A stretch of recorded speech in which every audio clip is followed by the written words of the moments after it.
المغرب بفضل رؤية جلالة الملك محمد السادس أصبح قطب استقرار وقوة سياسية إقليمية مهمة. والمغرب بفضل الإصلاحات اللي قام بها جلالة الملك على المستوى الاقتصادي وعلى المستوى السياسي اليوم كيف منح فرص مهمة لشركائه لهذا المملكة. هي دائما واحد الشريك اللي هو مطلوب ومرغوب من قبل القوى الكبرى على المستوى الدولي.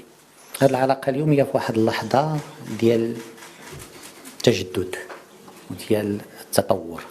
العلاقة المغربية الفرنسية هي علاقة دولة لدولة يرعاها وكيشرف عليها وكيتابعها رئيسي الدولتين جلالة الملك محمد السادس فخامة الرئيس إيمانويل ماكرون.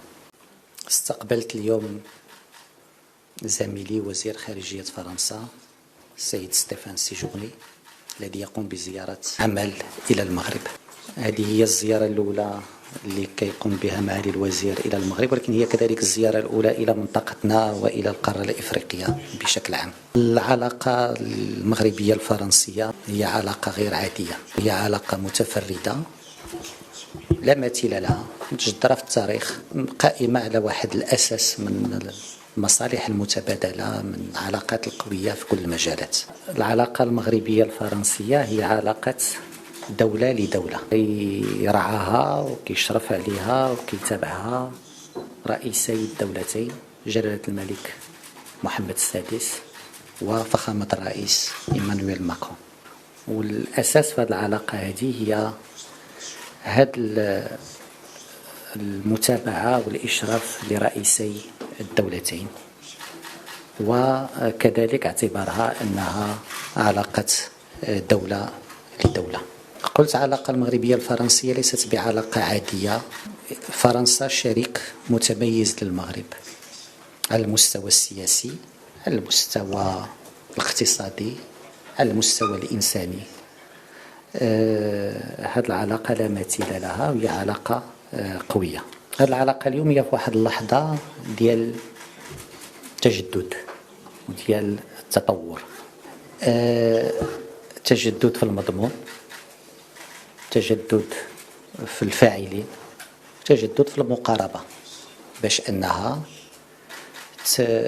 تساير التطورات اللي كيشهدها العالم وكتساير التطورات اللي كيشهدوها البلدين. المغرب بفضل رؤية جلالة الملك محمد السادس أصبح قطب استقرار وقوة سياسية إقليمية مهمة. المغرب أصبح فاعل أساسي في محيطه الجغرافي، سواء في شمال إفريقيا، في حوض البحر الأبيض المتوسط، وفي القارة الإفريقية والعالم العربي والإسلامي بصفة عامة. والمغرب بفضل الإصلاحات اللي قام بها جلالة الملك على المستوى الاقتصادي وعلى المستوى السياسي اليوم كيف منح فرص مهمة لشركائه لهذا المملكة. هي دائما واحد الشريك اللي هو مطلوب ومرغوب من قبل القوى الكبرى على المستوى الدولي. وبالتالي من هذا المنطلق هذا العلاقة المغربية الفرنسية كيخصها تجدد وتطور وفق مبادئ ديال الاحترام المتبادل، وفق مبادئ ديال الطموح، وفق مبادئ ديال التنسيق، وفق مبادئ بحال اللي قلت أنها علاقة دولة لدولة يرعاها جلالة الملك